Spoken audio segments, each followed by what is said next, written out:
morning, everyone. Welcome to the Instant Reaction Iowa-Purdue Hawk's Eye View. I'm Andrew Barber, co-host Drew Shipley with me as always.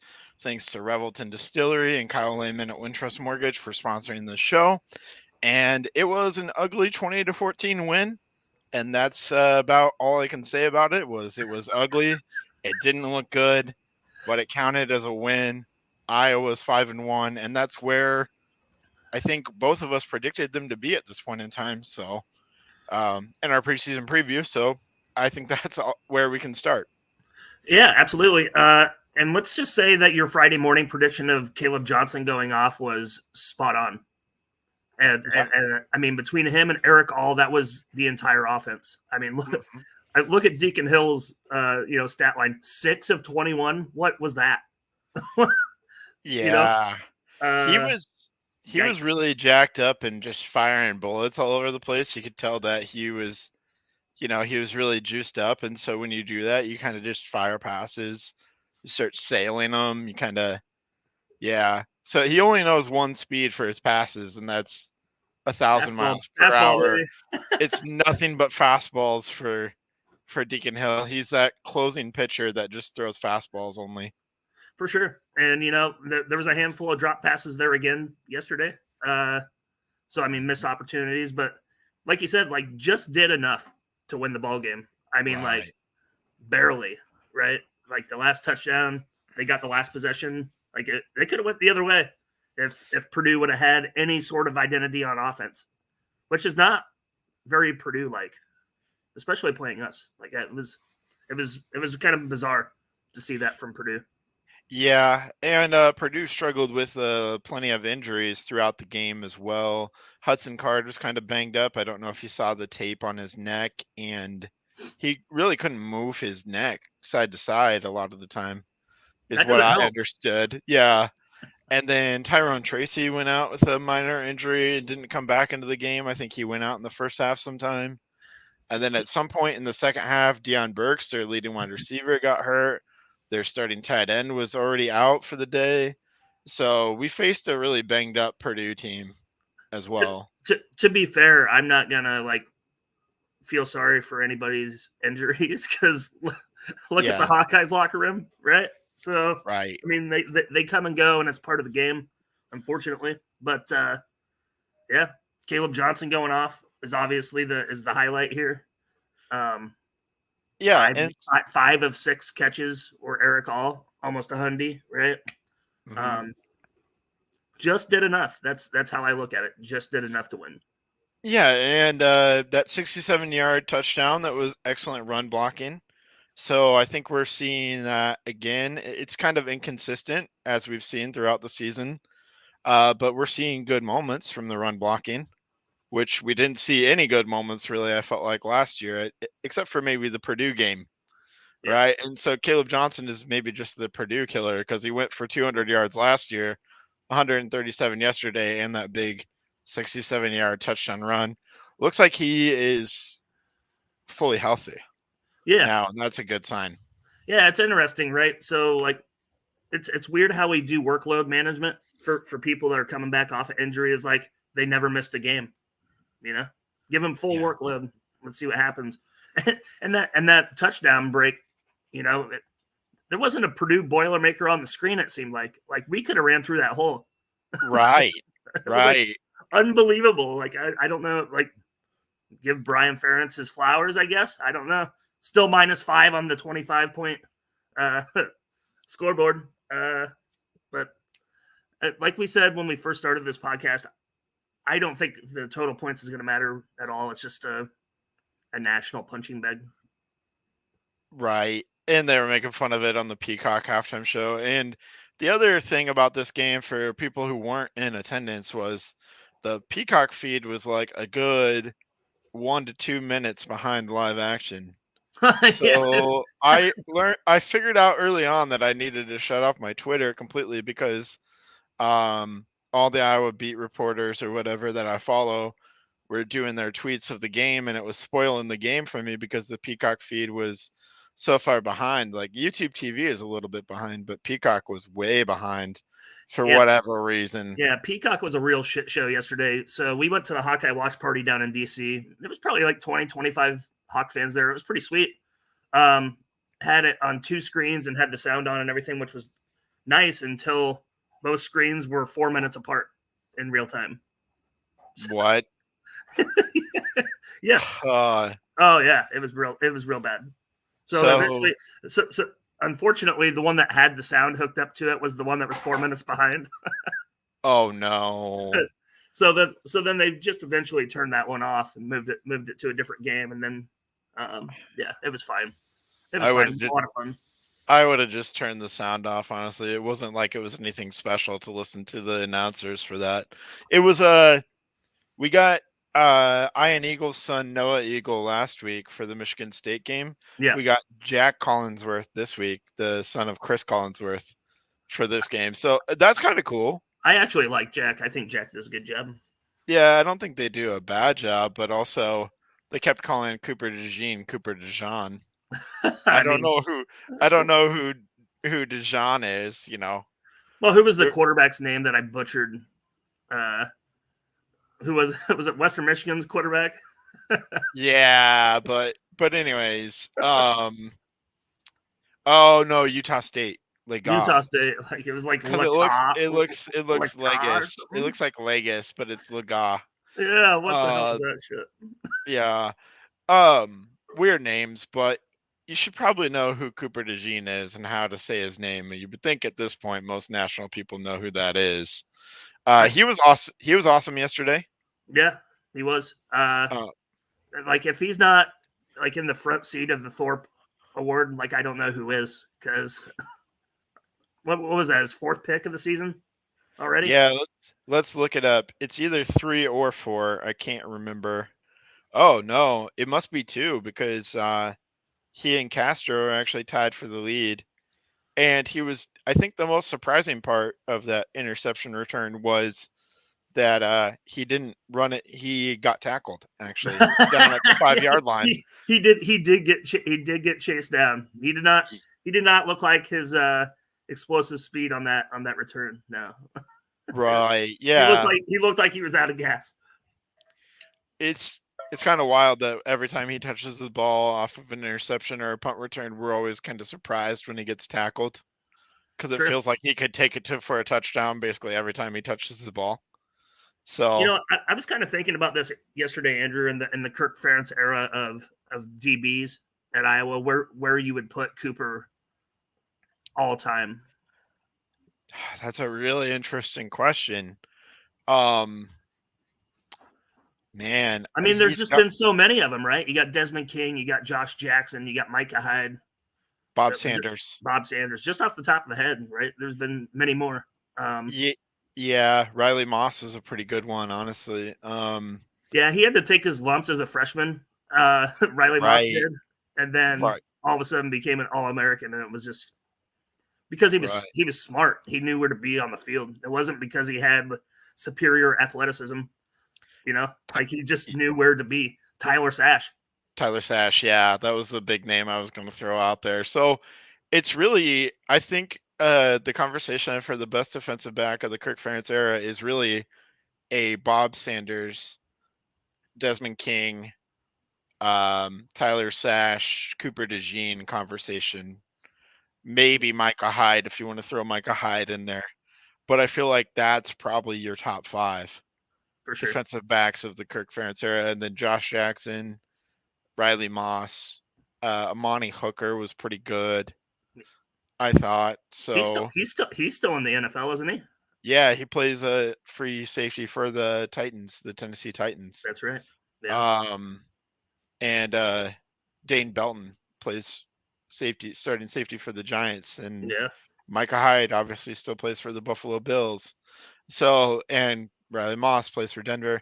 Cooper DeJean will be a first-round draft pick. It's just a matter of how high in the first round is he going to go. Right. His tape certainly says he's a first-round draft pick, but he's gonna probably be the highest drafted defensive back of the Kirk Ferentz era, would be my guess. Well, I'm trying to think. I'm trying to think of who was or who has been so far. Who was it? Well, it couldn't have been Desmond King because he dropped clear to the 5th round, didn't he? Yeah, Josh Jackson, I believe, was a first-round pick for the Green Bay Packers. And I don't know if that actually panned out in the NFL. Or he was either a first round or a high second round pick. I think you're right. Yeah. Sash was like a 5th rounder. King went in like the 4th round. Micah Hyde, like a 3rd rounder. Micah Hyde was like a 3rd rounder. Yeah. I'd have to look up where Bob Sanders went. I feel like Bob Sanders that might have been a first round pick. I feel like he might have been, but I also want to say he wasn't. Anyways, it turns out that we have the Google machine right here. Let's find out. Yeah, go ahead and find out. But what I'll say is Cooper DeJean's film looks awesome, and that alone makes him a first round pick. But Right. he's going to absolutely destroy the NFL Combine. Oh, yeah, for sure. Because the rumor out there is that he has 4.3 40 speed, and he also has plenty of strength as well. Yeah. He's one of the fastest. He's probably maybe the fastest guy on Iowa's roster. Yeah, maybe he might be. It's a conversation between him, Caleb Johnson, Luke Lachey when he's healthy, and dude, I got to tell you, Jazz Patterson when he was healthy running the ball, and the one game of action we've seen him run, right, looked pretty fast. Yeah, Caleb Johnson just looks smooth when he runs. Oh yeah, that's a big back, man. He's credit to John Miller, formerly Hawkeye Nation. Did a lot of Hawkeye stuff. Yeah. If you followed Hawkeye Beat, you know who John Miller is. But he said he doesn't have Eric Dickerson's top end speed, but when he runs, he looks a lot like Eric Dickerson. That's a hell of a compliment. It is a hell of a compliment. But he's kind of got that smooth flow to him. Yeah. But he doesn't have the sweet goggles. Right. No, he doesn't have the sweet goggles. He needs the sweet goggles. So there is an update. Bob Sanders was a 2nd round pick in 2004. Okay. So Cooper DeJean is probably going to be the highest drafted defensive back in the Kirk Ferentz era is my prognostication, barring something unforeseen. Well, the question is it going to be after this season? Oh yeah, no. Enjoy this season of Cooper DeJean because he's gone. Like he's long gone. Like you can't come back for another year if you're going to be a borderline top 10 pick. I mean, we saw Devin Witherspoon from Illinois go in the top 5. Cooper DeJean has that kind of potential to be that high of a pick. Yeah, probably top 10.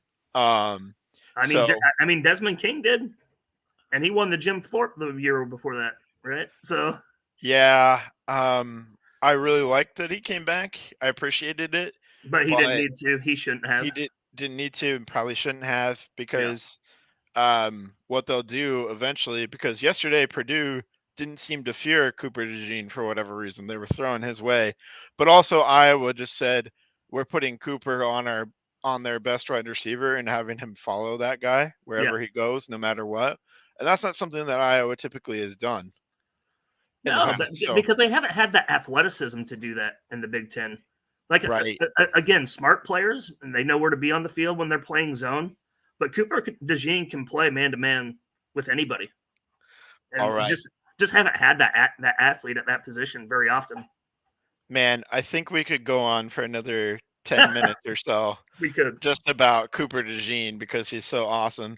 One thing that I was encouraged by yesterday was we saw the defensive line get quite a few sacks. We saw Joe Evans, Aaron Graves, others get in the defensive backfield and get a few sacks. Iowa was down towards the bottom of the Big Ten in terms of pressure on the quarterback and things of that nature. They had 6 sacks as a team yesterday. Logan Lee had 2. Joe Evans, Graves, I think Max Llewellyn was credited with 1 as well. Yeah. Joe Evans was all over the place. He had 4 tackles for loss. A lot of those were early. Deontay Craig had 1. Aaron Graves had 1. So it was good to see the Iowa defensive line. It felt like Purdue was the first team to kind of actually hold the ball a little bit to try and pass downfield, and Iowa was able to generate pressure with their front four a lot of the game. So I felt better about the defensive line, who I thought had maybe underachieved through the first 5 weeks. Sure, and Purdue didn't do themselves any favors either because Hudson Card is a statue back there, man. Like he's Right. like if you thought K McNamara was limited in the limited action we've seen this year, wow, yeah. Yeah. So yeah, I mean, like you said though, they got it done finally. It was good to see considering this was supposed to be the strength of the defense as the front four, right? So Yeah. yeah, finally some production out of that. Regardless of who's quarterback, it was great to see. You're right. Yeah. So let's do a little bit of a look ahead. We'll obviously preview on Thursday night again at 6, but with Iowa, Wisconsin, it just feels like the de facto Big Ten West championship game. Yeah, I mean, is anybody else even in the conversation? No, not really. I mean, it depends on how you feel about a few teams, but I don't really think so. Trying to just pull up the standings here. Yeah. You've got Iowa at 2-1 in the conference. You got Wisconsin at 2-0. Everybody else in the West is 1-2 or worse. Northwestern, Minnesota, Nebraska, Purdue, all at 1-2. Illinois at 0-3. So essentially, all those teams with 2 losses would need plenty of help. And then you just look at Wisconsin's schedule as well, and outside of Iowa, they have a game against Ohio State that you think they could. They Ooh, yeah. they host Ohio State, but Ohio State maybe didn't look the best against Maryland yesterday. Certainly not in the first 3 quarters. I mean, what? It wasn't it 17-17 in the third quarter at one point? Yeah, and then Maryland made a few mistakes, and Ohio State ended up winning and pulling away by 20. Yeah. But that being said, the only games that you look at Wisconsin's schedule, the only games that they could maybe lose are at home against Iowa and Ohio State. Because you don't really fear Illinois or Indiana or Northwestern, Nebraska, Minnesota.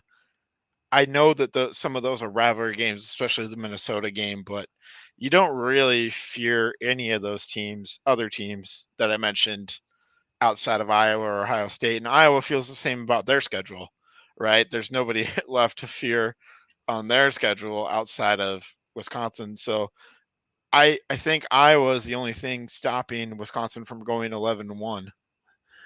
And they're going to have to play the best game of their season to get it done too, right? Like we have yet to see a 4-quarter effort that we could like hang our hat on and be like, wow, we can actually move forward with this team to Indianapolis, right? Like Right. I haven't seen it yet.